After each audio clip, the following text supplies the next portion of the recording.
Salut mec, j'ai vu ton panier au pied de l'épisode 31. Ah, l'épisode 31, ouais, je m'en souviens. Oui.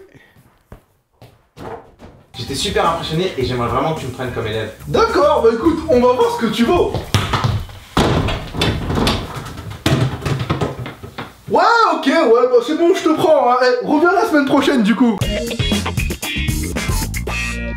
Comment ça va YouTube? Au dernier épisode, vous aviez kiffé ma tenue de Salamèche. Et comme à défaut d'être influent, je suis quelqu'un d'influençable, j'ai décidé de la remettre. Vous avez pu le voir au début de la vidéo, désormais je vais prendre Céane Garnier, le double champion du monde de foot freestyle, en disciple pour lui apprendre à mettre des paniers. Je l'ai vu essayer, il se débrouille pas mal, c'est vrai, hein, mais ça se voit qu'il a encore besoin des conseils d'un grand maître. Hein. Du coup, épisode. No, stay.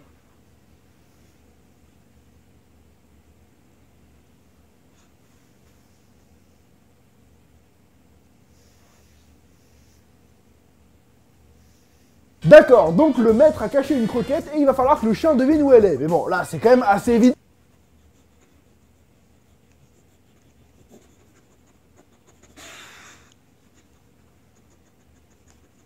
Il est sérieux le Kleps là? C'est quoi son problème? Même ses proprios se foutent de sa gueule, hein. Déjà sa maîtresse se tape une barre.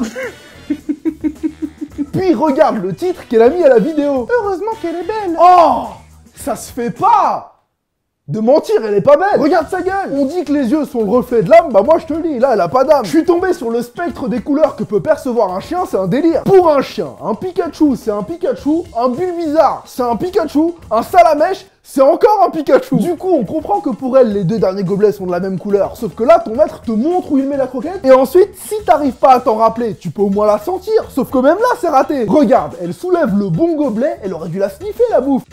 Fais quelque chose. Ouh là là, je sais pas du tout où elle est. Ça y est, je crois bien que c'est la fin, je vais mourir. Bon allez, courage, on recommence du début.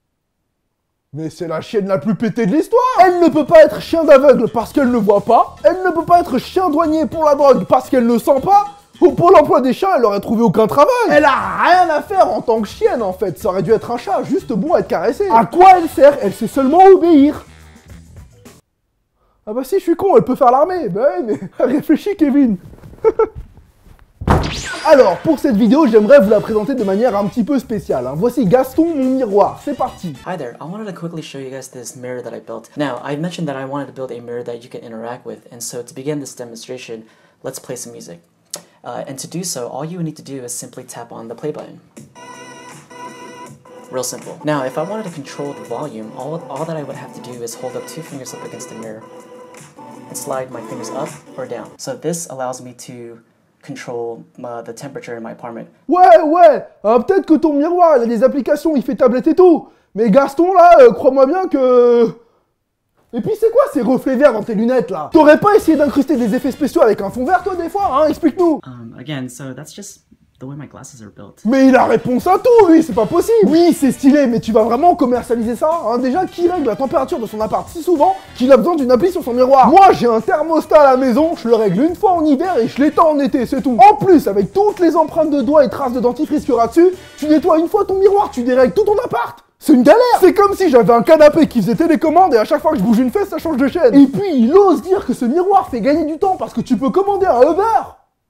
C'est vrai, d'ailleurs, voici mon code promo pour des réductions. Ah, c'est bon, mec, t'abuses, on va le connaître par cœur, ton code. C'est bon, c'est pas pour moi, c'est pour eux. Mais perso, moi, tu me dis que je peux écouter de la musique et regarder des vidéos sur YouTube pendant ma toilette, je pense plutôt que je serai en retard. Par contre, si tu passes trop de temps à te regarder dans la glace tout en matant mes vidéos en même temps, fais gaffe, hein, parce que tu risques de finir par te prendre pour ma gueule. Tu vas marcher dans la rue comme ça, bonjour monsieur, abonnez-vous.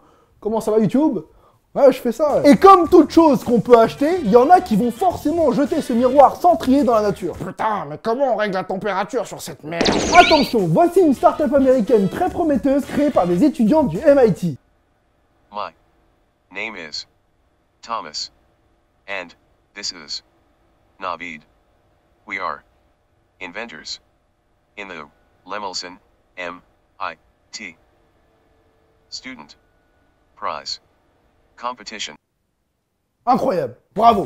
Donc cette startup s'appelle Sign Aloud, ses créateurs disent l'avoir conçue pour les sourds et les muets, et elle a été présentée lors d'un concours au MIT. On apprend qu'il y a des capteurs dans les gants qui enregistrent les mouvements, envoyés ensuite par Bluetooth à l'ordinateur, qui va les reconnaître et parler. Mais du coup, il y a un truc au début qui me fait douter. On va se remater l'extrait.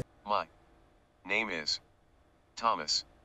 And this is Navid. And this is... Vous voyez, il a même pas encore eu le temps de faire son signe que l'ordi a déjà traduit d'ici. C'est chelou, hein, je dis pas que c'est une fausse voix qu'ils auraient rajoutée ou quoi, parce que ça a l'air de marcher leur truc quand même. Mais si c'est un fake, alors c'est quand même les plus gros enculés de YouTube. And just like that, we've translated American Sign Language into spoken English instantly. Il a bien précisé langage des signes américain, hein, parce qu'il faut savoir que le langage des signes varie selon les régions et les pays. Ça c'est quand même con quoi, s'il y a bien un langage qui devrait être le même partout dans le monde, c'est bien le langage des signes. Ça veut dire que tu peux partir à l'étranger, commander à boire et peut-être insulter la famille de quelqu'un, tu sais pas. Et ce qui est marrant, c'est qu'au départ, ils avaient oublié de mettre les sous-titres à la vidéo. Et c'est seulement après qu'on leur a fait remarquer qu'ils les ont rajoutés. C'est bien les gars, vous vous vantez d'avoir inventé un truc révolutionnaire pour les sourds et les muets, mais vous pensez pas à eux. Je rigole, hein, je critique, mais je trouve ça vraiment trop fort. Après, ça se voit que la vidéo a été faite dans le cadre d'un projet scolaire. Les plans choisis sont super clichés. Là, t'as un mec avec un vieux fer à souder comme on en avait en cours de techno. Arrêtez votre bluff, les gars. On sait tous qui va créer un vieux porte-clés lumière. There are approximately 70 million deaf-mute people in the world who use sign language. With this invention, over 70 million people achieve a new level of independence. 70 million. Ils insistent bien sur la taille du marché pour d'éventuels investisseurs. Par contre, je pense avoir trouvé une faille dans tout ça. Grâce à eux, maintenant, un sourd ou un muet, quand il me fait des signes, je vais pouvoir comprendre. Le problème, c'est que s'il est sourd, comment je fais pour lui répondre? C'est pour ça qu'aujourd'hui, je suis fier de vous présenter mon nouveau produit, le Sign Aloud inversé. Quand je parle, les gants transforment tout ce que je dis en langage des signes. Par exemple, je te baise, reste tranquille, sinon je te frappe. Bon, c'est peut-être pas encore au point, hein. Et la question de la semaine nous vient de... Ah bah, j'ai oublié de noter le pseudo, désolé. Peux-tu mettre un panier avec 2 balles en même temps? Rendez-vous à l'épisode 38. Et c'est déjà la fin de cet épisode. Comme d'hab, si tu l'as aimé, pose-moi une question dans les commentaires et je te dis à vendredi prochain pour une nouvelle vidéo. Peace!